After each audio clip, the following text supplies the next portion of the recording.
Becoming Dr. Baker. I'm so glad you all joined me today because I'm actually really excited to talk about 5 red flags to look out for when you are applying to and choosing PhD programs. And I know it sounds kind of weird that I'm excited to be talking to you all about this, but there's nothing more exciting than choosing a PhD program that helps you flourish and grow and where you learn the skills to become the type of doctor that you want to become. The flip side of that is there's nothing more detrimental than applying to and choosing programs that won't allow you to blossom in the ways that you should. So we're going to talk about 5 things to be on the lookout for that aren't going to be so good when you're applying to PhD programs. A lot of these things you may be able to pick up on just looking at the website and talking with faculty and current graduate students before you actually send your application, but I think that a lot of these I actually picked up when I was interviewing. So these are things just to be especially cognizant of when you are interviewing for the PhD programs, as well as when you're asking more targeted and pointed questions. I also want to just put a special note or qualifier out there that these are things that I looked for and that were red flags for me personally. For some people, I guess these things may be totally fine, and you have to know what you're going to prioritize as far as your needs for succeeding in a PhD program. So number 1, lack of diversity in the students and the faculty. I've said this many times, but as a Black woman, I have intersecting identities. I'm not just a Black woman, but I'm from the South. My socioeconomic status may differ from a lot of PhD students, so those were things that I had to be mindful of. I wanted a program that wouldn't just accept me, but would accept others like me.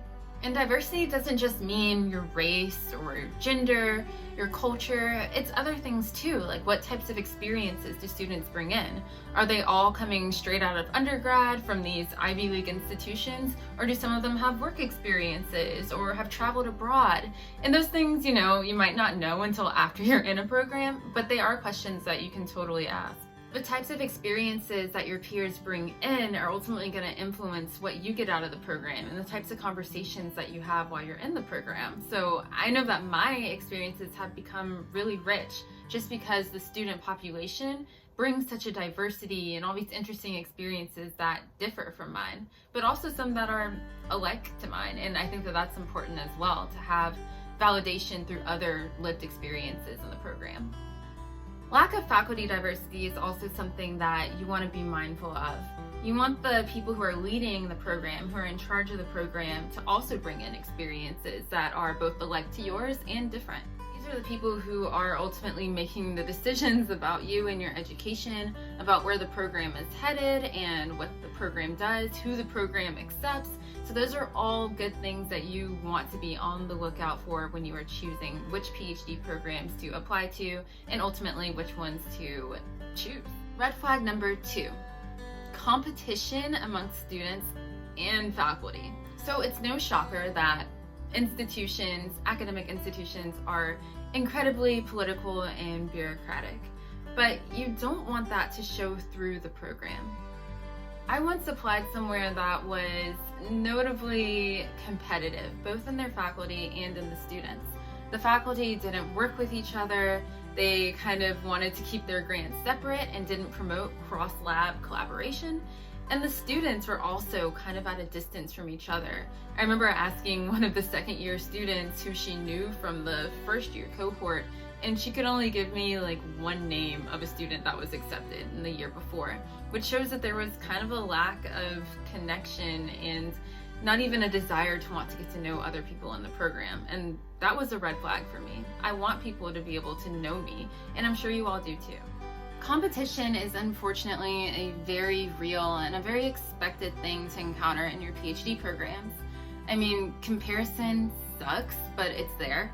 And you'll often be applying for the same fellowships and grants and wanting to get into the same professor's good graces. So it's definitely a thing that can exist, and it probably will exist to some level. The competition doesn't have to outweigh supportiveness. And I think that there are labs and programs out there, such as mine, that really emphasize that connectivity and that warmth and support for each other and just wanting each other to succeed, because ultimately when someone in your lab succeeds or when someone in the program succeeds, you should also count that as a success for you. And speaking of atmosphere, that kind of brings me to my next point. Another red flag is bullying and intimidation on behalf of the students as well as the faculty. Unfortunately, bullying and hazing does not stop at high school or undergrad. Bullying and hazing can continue to PhD programs and well beyond that. I can remember interviewing at a place that when I was asking the students questions, they were very distant, and it's almost like they wanted to create this kind of power dynamic between me and them, which honestly, that already exists. If you're a prospective applicant and you're talking to people who are already enrolled in the program, I mean, there's gonna be a power differential. And I don't think that that needs to be emphasized at all. And you definitely don't want that emphasized once you're in the program. You wanna look for a program that has students who are very reflective and can remember what it was like to be applying to programs just a year or 2 years before. You want people who are going to be able to talk to you and talk to you like a person and not someone that they want to be in charge of. You also want to be around people who are warm and supportive and validating and who care about you as more than just a researcher. I can't stress that enough. PhD programs are super long. I mean, usually taking somewhere between 5 and 7 years. And you want to be around an energy that cares about you, because a lot can happen in those 5 to 7 years. And you're going to want to be around people who care about you as a person, how you're growing, your mental health and your well-being, and not just about how well you can write a research paper or how fast you can produce content. Having that support and not having bullying and intimidation is one of the most important things I think that you need to look out for when you are applying to these programs. I mean, there are so many things you're going to have to learn, such as different statistics or technical packages or just the way that the program functions. And you want to be able to not just have that one person that you can reach out to, but have a supportive community and group of people and group of students that you can reach out to about these things. Okay, red flag number 4, and I'm going to make this one short. Lack of funding. Money isn't everything, but money also isn't nothing. If you are able to support yourself or you have some kind of external funding that's going to allow you to complete a PhD program without getting funding from the university, then be my guest. You're doing way better than me. But I personally was not in that boat, and I knew that I couldn't accept a program that didn't fund me in some capacity, and ideally I needed to be fully funded. It's no surprise that graduate students are under a significant amount of stress, and that stress is only compounded by the lack of funds. So if you don't have institutional support as far as finances, it can be really difficult even finding where your next meal is going to come from or having a comfortable living arrangement. All of these things that are going to help you thrive in your PhD program. And that was a special consideration for me, knowing that I wanted to move to a bigger city, and I ended up, going to New York City, which is crazy expensive. So having funding was absolutely necessary. So that was a huge red flag for me when programs didn't offer funding and also didn't have any recommendations for securing funding. So I would look out for that 100%. Okay, thank you so much for staying with me so long. Before I introduce red flag number 5, please subscribe to my channel, and I'm really happy you all tuned in. Just wanted to say that. Okay, next thing.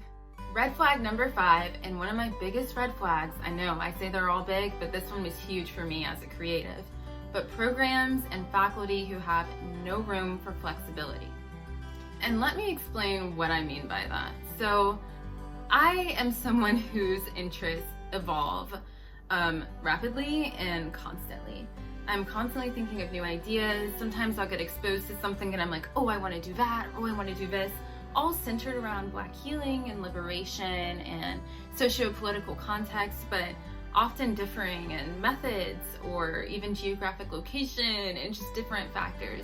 So it was important for me to find a faculty advisor and a program who would be somewhat amenable to those changes and that flexibility that I really, really need in order to be able to become the best researcher or become the researcher that I want to be. And let me put out a disclaimer. I mean, you can't just be like, yeah, I want to study sleep disorders one day and then automatically switch to, I want to study, I don't know, the impact of homeland security on development. that just probably won't happen. But you do want someone or a faculty advisor that will work with you in fleshing out your interests and kind of going with you as they change. The red flag comes when a researcher or an advisor just wants you to become a mini-me. They only want you to study what they are studying, and they don't want you to be creative or expand and utilize your mind to its fullest extent. And that is super problematic. So much of a PhD program is becoming, and I know I say this a lot, but it's becoming Dr. So-and-so. And what that includes is the ability to change and shift and mold who you want to be and who you're becoming, blah, blah, blah. And you can't do that when people impose these barriers on your creativity and your flexibility and what you want to research. You want to be comfortable in your program to be able to, voice different opinions or to ask about certain methodologies that may not be used currently, but, see if you can implement them. You want flexibility. Having an advisor who is not flexible can be problematic because it'll leave you really stressed and it'll make you feel stifled. And you don't want to feel stifled when you are researching because you'll lose interest very, very quickly. There are enough confines on researching and just producing any research-related material. So having an advisor that won't allow you to expand and think outside of the box will make you feel even more stifled, and it's not a great feeling. So that is red flag number 5. I hope you all enjoyed this video about the 5 red flags to look out for when applying to and choosing a PhD program. I know that it can be really scary to balance all of these different thoughts and considerations in your head, but honestly, I would say just leave with your intuition. If something feels off about a program, or if you're unsure, really take time to delve into that and understand why that may be. We can feel a pressure sometimes to just accept or apply to these really esteemed universities or researchers who are just doing so many magnificent things in the field, but that may not be the best fit for you. And ultimately, a PhD program is all about finding that right fit so that you can become your best self. So I hope you enjoyed this video, and be sure to tune in next week. Thanks, guys.